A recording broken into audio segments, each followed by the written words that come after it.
So today's video is basically a follow-on onto the video that I made where I set up this bow. And so after setup, the next step is really tuning the bow. And so regardless of whether you want to do paper tuning or French tuning, walkback tuning, Bareshaft tuning, really they're all just different means to the same end, which is to make sure that your arrow comes off cleanly out of the bow, requiring that your fletching does the absolute minimal amount of work that it has to do. And that'll give you more consistent results when you shoot. It'll also allow you to do things like shoot fixed blade broadheads more reliably. So my preferred method is to start with paper as kind of a rough tune, and then once I'm satisfied with my paper tuning result, I'll take it out to the range and do some Bareshaft tuning. In my experience, if I can get Bareshafts to fly great out of a bow, I typically don't have any issues whatsoever getting broadheads to fly well out of that same bow once I use fletch shafts. And usually I don't have to make any adjustments to the bow once that happens. I can literally just screw my broadheads on, start shooting, and then if anything, do some knock tuning to adjust the arrows. But that's something different. I just want to focus on tuning the bow. So for starters, I'll talk about some of the just basic paper tears that you might see, what to do when you see them, and then take it out to the range to do some Bareshaft tuning. Now with some bows, the recommendation is to set your center shot absolutely perfectly, and then you would adjust for left and right tears by adjusting your cables. But with the new breed bows and the dual track cam system, you typically would just erase this with your actual rest movement. So with paper tuning, you can either use Bareshafts or you can use fletch shafts. If you are going to use Bareshafts, I would highly recommend just shooting one arrow if you don't already have your arrows indexed. That'll eliminate any kind of arrow-to-arrow inconsistencies that can affect your results. I don't tend to get too crazy in paper tuning, shooting at various distances and whatnot. Basically, if I'm getting pretty much a bullet hole, I'm ready to go out to the range and actually shoot my Bareshafts on the range at longer distances. So the first thing I'll do once I get to the range is actually shoot Bareshafts at 20 yards. They should be very, very close to your optimal tune just based on the paper tuning work. And if I see any kind of extreme distances at 20 yards, I'll try to correct them here. Otherwise, I'll start backing out to further and further ranges. One thing that's really important to note with Bareshafts is that not only are they more critical to your bow's tune, but they're also a lot more critical to showing flaws in your form, especially relating to your grip and your grip consistency.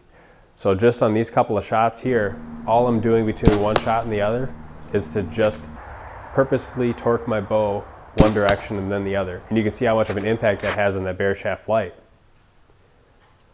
So that just goes to show that even if you have a little bit of accidental bow torque in your grip or inconsistencies, that can show up in your Bareshaft. So it needs to be something that you're very conscious of and aware of. And if you do execute a poor shot, you can't necessarily take that as an indicator of what your bow's tune is doing. You have to be able to separate out the bad shots and just focus on the good shots. I like to start shooting Bareshafts at further and further distances. And the reason for that is because sometimes when you're just shooting at 20 yards, the arrow impacts the target so fast, you don't really get a good glimpse of what it's doing in real time. You just kind of see the end result of what it looks like when it hits the target. And sometimes based on soft spots or inconsistencies in the target, the way that arrow sticks into it isn't always representative of what the arrow flight was doing. So by shooting at longer distances like 40, 50, or even 60 yards, I'm able to really take the time to see what the flight of that arrow is doing and see if it's flying tail left or see if it's flying tail right. And your Bareshaft is going to be something that requires a correction very similar to paper tuning. At this point, we're making very, very minor adjustments on the rest. This is where a micro adjust rest comes in handy, just to make those really small adjustments, but it's not absolutely necessary. Just be really precise and use the tick marks to your advantage on those rests to just push your rest a little bit at a time. Now when I'm doing this, eventually I get to the point where sometimes I'll get a shaft that flies just a little bit to the left, sometimes I get one that flies a little bit to the right, and it seems like I don't really know what direction to go to next. That indicates to me that there's not really much on the bow side of things that I can do to really make any improvements. I've kind of reached the limits of what my form is allowing me to do. I'm not a shooting machine, and I'm not able to shoot Bareshafts perfectly at very long range. So this is usually the point where I would say, okay, I'm good to go. The bow is as tuned as I'm capable of getting it.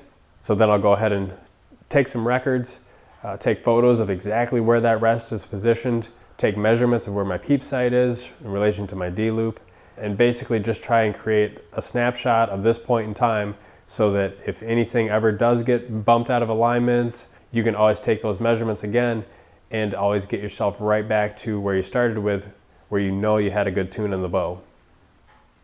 So now that the bow is tuned, there shouldn't be any more adjustments you need to make to it to be able to get good fixed blade broadhead flight. You may need to adjust your sights just based on where your arrows are impacting, but that's not impacting your bow's tune.